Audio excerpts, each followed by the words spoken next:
Bonsoir, nous sommes en direct du SAS pour Such a Star, c'est Sophie B. Je suis ce soir avec Olivier Farissier.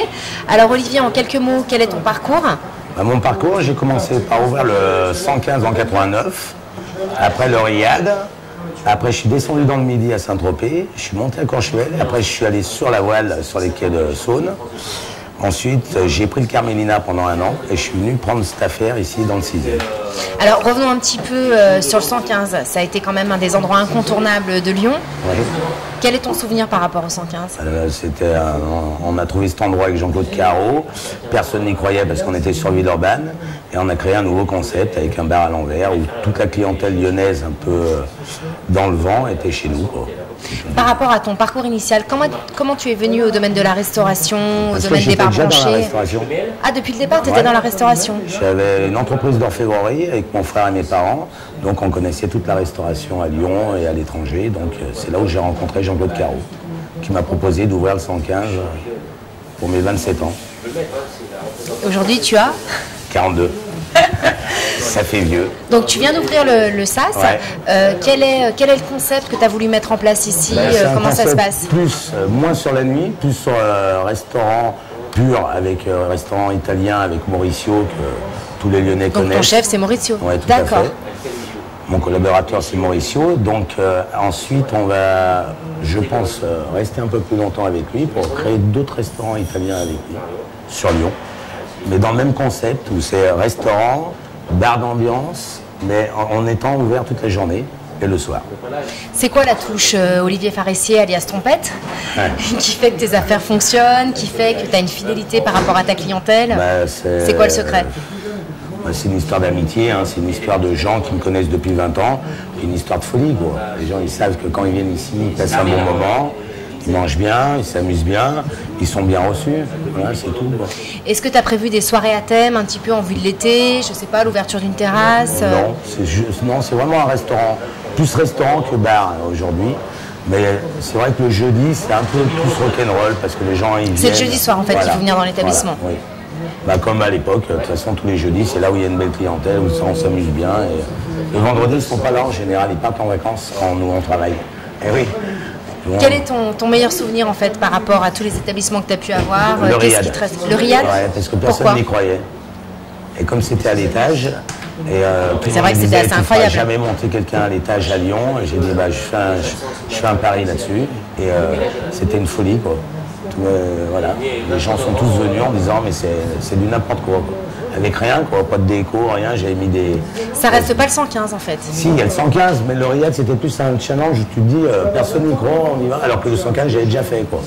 Le 115 aussi, personne n'y croyait, mais le Riad c'était encore mieux. Et ton pire souvenir? Le Carmélina. Pourquoi? Parce que c'était une belle histoire et tout, au départ d'amitié, et le lieu est magnifique.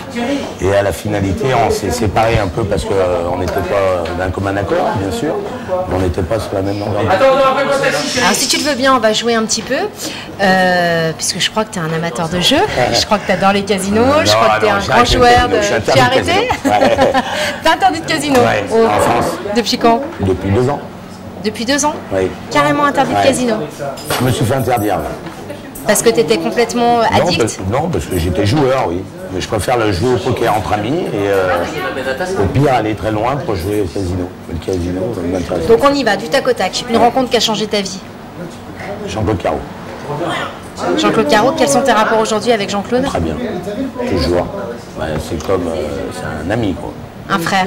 Un père spirituel, quoi. Ah oui, c'est lui qui m'a mis le pied à l'étrier, je peux pas non plus... c'est vraiment le monsieur qui m'a dit, allez, on y va ensemble, quoi, quand j'avais 27 ans et que j'étais un peu fou. Un rêve à réaliser? Un enfant. Tu es toujours pas papa? Toujours pas, 42 ans, c'est un peu... Ouais. Eh ouais. Ta plus grande réussite? Le 115. Le 115? Oui. Combien de temps t'es resté au 115? 2 ans. 2 ans? Tes projets à venir? Là, pour l'instant, je suis ici, donc on va déjà faire tourner cet établissement. Tu as ouvert il y a combien de temps? Il y a à peu près 3 semaines? 10 mars. Le 10 mars? Ouais. Donc, comme je te disais, avec Mauricio, je pense qu'on va aller un peu plus loin ensemble, parce qu'on s'entend bien, lui, au niveau cuisine, et moi, au niveau... Tu connais Mauricio depuis longtemps? Ouais. Oh, j'ai eu un coup de chance, surtout avec lui. En rentrée de Monaco, il m'a appelé, j'ai dit, viens travailler avec moi, et puis voilà. Ça s'est fait comme ça, quoi. Le destin. Ouais, le destin, comme on dit. Il faut avoir de la chance un petit peu. Il faut provoquer la chance, quoi. T'es assez chanceux quand même. Très chanceux. Tes projets à venir? Mes projets à venir, je te dis, c'est, je vais voir ça et après évoluer. Et éventuellement évoluer, tout ce qui est dans le domaine de la restauration italienne. Voilà, mais 2 jours, hein, pas de nuit. Plus de bar, plus de restaurant, plus de boîte de nuit. Ouais, t'as un petit peu envie de tourner le dos à tout ça, t'as envie de... La nuit m'intéresse plus. Moi, c'est pas qu'elle m'intéresse plus, c'est que c'est trop compliqué maintenant. Qu'est-ce que tu penses un petit peu de l'évolution de la nuit au niveau du monde lyonnais? C'est pour ça que je trouve que c'est plus comme avant. Quoi. Il y a 20 ans, les Lyonnais, ils s'amusaient, ils sortaient, c'était différent. Aujourd'hui, on ne s'amuse plus. Quoi. La nuit lyonnaise, on s'amuse encore, mais je trouve que la jeunesse d'aujourd'hui n'est pas comme on était à 20 ans, où on sortait vraiment pour rigoler, pour faire la fête. C'était comme Studio 54 à New York, c'était du n'importe quoi. Aujourd'hui, on ne fait plus du n'importe quoi. C'est triste à dire, mais c'est comme ça. Et si tu avais un dernier mot à dire aux Lyonnais? Je vous aime. Et puis qui viennent bien sûr au SAS découvrir l'endroit. Évidemment. Je vous assure que là, on vient de le découvrir pour Such a Star et vraiment, je vous invite à venir ici parce que vraiment l'endroit est fabuleux. Olivier, je te remercie. J'ai vraiment été ravie de partager ce moment avec toi. Moi aussi. Et puis, je te souhaite bonne chance et on va trinquer au Ruinart, bien évidemment. Et au SAS. Santé, et au SAS et à Such a Star. Merci. C'était Sophie B pour Such a Star. Merci beaucoup.